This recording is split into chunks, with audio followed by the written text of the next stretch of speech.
শুভ সকাল বন্ধুরা, কেমন আছো তোমরা? আশা করি তোমরা সবাই অনেক ভালো আছো, সুস্থ আছো। আমরাও ভালো আছি। চলে আসলাম আরও একটা নতুন ভিডিও নিয়ে। তো আমি এই যে আমার মার বাড়িতে এসেছি। এখানে এসে যে চা খাচ্ছি। মা বলছিল বাড়িতে বসে চা খা। আমি এই দেখো দোকানের সামনে গিয়ে রাস্তায় দাঁড়িয়ে দাঁড়িয়ে চা খাচ্ছি। আর আমার ছোট ছেলে ওইখানটায় দাঁড়িয়ে আছে। আর এই যে আমার ভাইও চা ঢেলে নিয়ে খাচ্ছে ও একা একাই। আর এটা কিন্তু আমাদের বাড়ির দোকান। তো মানে আমরা তো বিয়ে বাড়িতে এসেছিলাম, আমার ননাসের ছেলের বিয়ে। তো ওখান থেকে রাতের 1:30টার সময় কিন্তু আমার মার বাড়িতে এসেছি। তার কারণ মানে বাড়িটা পাশাপাশি, তো সেই জন্য ভাবলাম যে এত কষ্ট করে থাকার কি দরকার আছে, তাই না? যেহেতু বাচ্চাদেরকে নিয়ে অনেক লোকজন, সেই জন্য ভাবলাম যে মার বাড়িতে গিয়েই থাকি। সকাল হলে আবার না হয় চলে যাব। তো সেই জন্যেই ওখানটাই ছিলাম। তো চা খেলাম সকালে, ঘুগনি পাঁপড় দিয়ে খেলাম। বাচ্চাদেরকেও খাইয়ে দাইয়ে তারপরে যে বিয়ে বাড়িতে আসলাম। তো এসেছি অনেকক্ষণই হলো। তো এখানে এসেও মানে বাচ্চাদেরকে ভাত দিলাম, ডাল ভাজি ছিল, ওইগুলো দিয়ে ভাত খেলো। তো এখন আবারও রান্না করা হচ্ছে দুপুরের জন্য। লাউ দিয়ে মাছ দিয়ে রান্না করা হবে, আর ডাল আর আলু ভাজি বানানো হবে। তো ওদিকে ওই যে আমার ননাস একটা, মানে আমার 3টে ননাস, তো সবাই এসেছে। আমার মানে এটা মেঝো ননাস, উনি ভাত বসিয়ে দিয়েছেন। আর আমি এদিকে আলুগুলো মানে কেটে নিচ্ছি। আর ডাল আর আলু ভাজাই করা হবে। এত লোকজনের মধ্যে তো আর মাছ মাংস সবসময় তো আর খাওয়া যায় না, তাই না? তো সেই জন্যেই আর কি এইসব আয়োজন করা হচ্ছে। আর মাংস কিন্তু আনা হয়েছে, ওগুলো রাতের জন্য।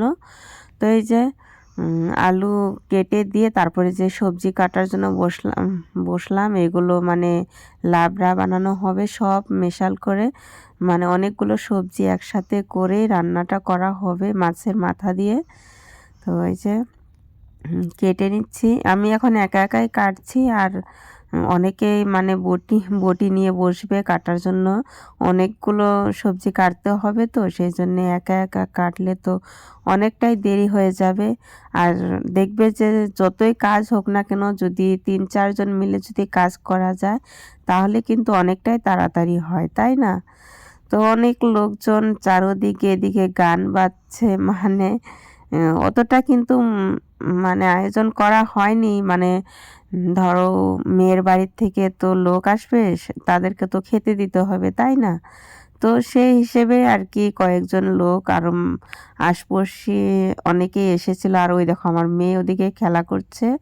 আমার হাজব্যান্ডও মানে রান্না বান্না ওই করবে, যত রান্না বান্না করতে হয় ওই করবে।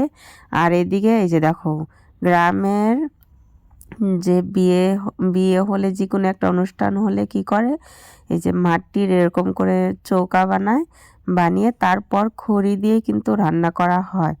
সব রান্নাটাই কিন্তু মাটির হেসেলেই করা হয়। আবার মানে এখন তো গ্যাস, বড় বড় চুলা আনা হয়। তো একটা চুলা এনেছে, ওই একটাতে তো আর তাড়াতাড়ি রান্না হবে না, সেই জন্যে কিন্তু আবারও ওই মাটির হেসেল বানাচ্ছে, ওটাতেও রান্না করা হবে। তো এই যে এখানে তো আমার যা আছে, বড় বড় জাউটা তো এখনো আসেনি। আমার ছোট জাউটা যে দেখতেই পারলে, ওটা আমার ছোট যা আমাকে দোকানে যেতে বলছিল যে চলো কিছু খেয়ে আসি। বললাম যে না, আমি কাজ করছি, তোরা যা, আমার জন্য নিয়ে আসিস। তো এই যে এটা আমার নোনা সেখানে বসলো যে এটা। আর ওই দেখো আমার সোনা মাটা দুষ্টুমি করছে। ও মানে আমাকে কাজ করতেই দিচ্ছিল না, ও বারবার এসে কান্না করছিল। আমাকে শুধু বসে থাকতে হবে, ও হাঁটাচলা করবে, ওকেই শুধু দেখতে হবে। ও তো বাড়িতেও তো এরকমটাই করে। তো এই যে এরই কিন্তু বিয়েটা হচ্ছে, যে সামনে যে গেল ওরই বিয়েটা হচ্ছে। এটা কিন্তু দ্বিতীয় বিয়ে।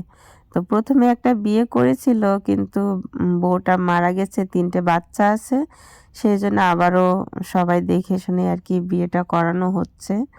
যেহেতু ছোট ছোট বাচ্চা আছে, অনেকটাই কষ্ট হয়ে গেছে আমার ননাসের। তো এই যে যাই হোক, যিনি মারা গেছে তিনি তো আর আসবে না, তাই না? অনেকটা কষ্ট লাগছিল সবারই। আমার ননাস অনেক কান্নাকাটি করছিল সেই বউটার কথা মনে করে, কিন্তু কিছু তো আর করার নেই। তো এই যে দেখো এদিকে কিন্তু মাটির হেসেলটাও কিন্তু খোঁড়া হয়ে গেল। আর এদিকে তো সবাই মিলে সব তরকারিগুলো কেটে নেওয়া হচ্ছে। এই যে ওইটা আমার যা, যেটা ওই যে কালো ওড়না নিয়ে আছে ওটা, আর এই হলুদ কালারের যে ওড়না নিয়ে আছে ওটা ওই যে আমার ভাগ্নের মানে বন্ধুর বউ আর কি। তো বাড়িটা অনেকটাই ছোট, যাই হোক মানে কাজ বাজ করতে অনেকটাই কষ্ট হচ্ছিল সবাই মিলে, কিন্তু আনন্দ ফুর্তি সবাই করেছে, অনেকেই নাচা গানা সব হয়েছে। তো যাই হোক, ওই যে ওটা আমার বড় ননদ যেটা দরজার পাশে দাঁড়িয়ে আছে ওনার ছেলেরই বিয়ে। তো আমার হাজব্যান্ড তো এদিকে বলে বলে দিচ্ছে কে কী করবে না করবে, ওইগুলোই করছে। আর চতুর্দিকে শুধু লোকজন আসছে, দেখতে আসছে। আর মানে গ্রামে যদি কোনো কাজবাজ করা হয় দেখবে যে মানে গ্রামে যত লোকজন আসছে সবাই আসবে, হাতে নাতে সব কাজ করে দেবে। এটাই কিন্তু নিয়ম আমাদের এইখানটায়। খাক চাই না খাক, কিন্তু সবাই আসবে, দেখবে, এটা সেটা করবে, কি দিয়ে কি করলে ভালো হয় না হয়। তো সবাই মানে আসে যায়, এটা কিন্তু অনেকই ভালো লাগে। তো এই যে দেখো এদিকে একদিকে রান্না হচ্ছে, একদিকে খাওয়া দাওয়া হচ্ছে, একদিকে কেউ ডান্স করছে, কেউ হয়তো বসে আছে। এটাই মানে একটা অনুষ্ঠান করলে যা হয় আর কি। আর এই যে মাংসগুলো আনা হয়েছিল, তো জানি না কে যেন পানি দিয়ে রেখেছিল, ওটা এখন এই যে পানিটা ঢেলে নিয়ে কাটবো। তো আমার মাংস কাটতে না অনেকটাই ভালো লাগে, তো ভাবলাম যে আমি গিয়ে কাটি, তো একা একা বার করতে পারছিলাম না। তারপর আমার বড় ননাসকে সাথে করে নিয়ে বললাম যে একটু ধরো, একটু বাইরে বার করে নিই, যেহেতু রান্নাঘরটা একদমই ছোট আর লোকজন দিয়ে একদম ভর্তি হয়ে আছে। তো সেই জন্যে কিন্তু বাইরে বার করেই কাটলাম। আর এখনকার এই যে বিকেলবেলা এটা কিন্তু এই যে ডাল সম্বার দেবে, সেই জন্য আমি সম্বারটা ছোট একটা কাড়ার মধ্যে বানিয়ে নিলাম। আর এখন ডালটাও সম্বার দিয়ে নেব। এইগুলো কিন্তু রাতের জন্য রান্না করা হচ্ছে, মানে লোকজন আসবে তো ওদেরকে আর কি খেতে দেবে, ওইগুলোই রান্না একেবারে করে নেওয়া হচ্ছে। আর আশপাশি মানে দুই এক বাড়িতে বলেছে, একবারে ধরো সমাজের মানুষ যদি না বলা হয় তাহলে খারাপ দেখায় না, সেই জন্যেই কিন্তু আশপাশি দু একজনকে বলা হয়েছে দু এক বাড়িতে। আর আমরা বাড়ির যে কয়জন ছিলাম মানে যারা যারা একটু সাহায্য করেছে তারাই এসেছে। মানে যেহেতু গরিব মানুষ সবাইকেই তো মিলে ঝিলে কাজগুলো করতে হবে, তাই না? তো এই যে এখন কিন্তু রাত হয়ে গেছে, আর এদিকে কিন্তু ভাত বানানো হচ্ছে। অনেকগুলোই ভাত বানিয়েছে, এটা আর কি লাস্টের ভাতটা বানিয়েছে, ভাবলাম যে একটু ভিডিও করে নিই। তো ওই যে এদিকে এটা কিন্তু আমার ভাই, যে সামনে যে দাঁড়িয়ে আছে এটা কিন্তু আমার ভাই। ও কিন্তু দুদিন ধরে এ বাড়িতে কাজ করছে, মানে এটা সেটা ওটা সেটা করছে। আর বিয়ের বাড়ির মানে লোকজনও কিন্তু চলে এসেছে আর কি, নতুন বউয়ের বাপের বাড়ির লোকজন চলে এসেছে। তো যাই হোক, ভিডিওটা ভালো লাগলে সাবস্ক্রাইব করে দিও।